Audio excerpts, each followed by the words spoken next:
This is a SIG 550. It's designed to destroy anything standing within its 400-meter trajectory. And there are over 500,000 of them kept in Swiss homes. Guns and shooting are a strong Swiss tradition. Basic military training is mandatory for young men, and afterwards they're required to keep their weapon at home. Mark Heim is the Ticino representative for the lobby group Protel.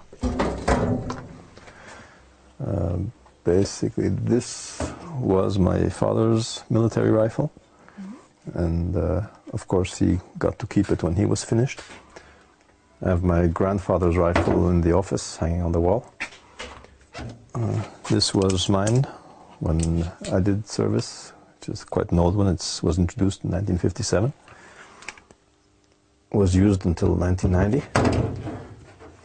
And this is my son's. That's the current model. That's what's being used today. That's what we'll be using to shoot the Feldschießen today. The Feldschießen, or Tiro Federale in Campania as it's known in these parts, is an annual Swiss event, and it's also the largest shooting festival in the world. Roughly 200,000 people come out to target practice all across the country.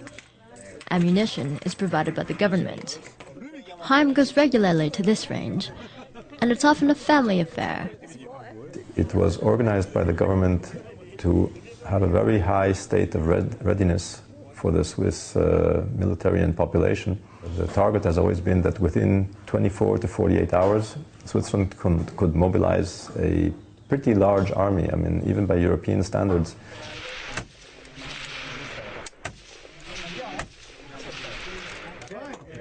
But it wasn't the militia that sparked Heim's interest in guns as a young man.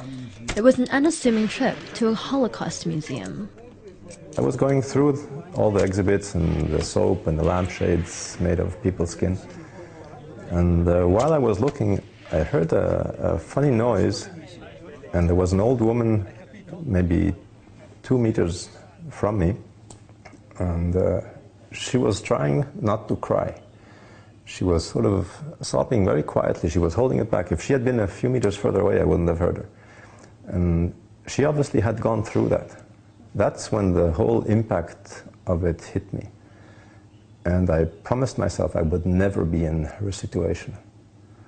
I would want to be free, never in a situation where somebody could, march us off to ovens or prisons or just take away our freedom.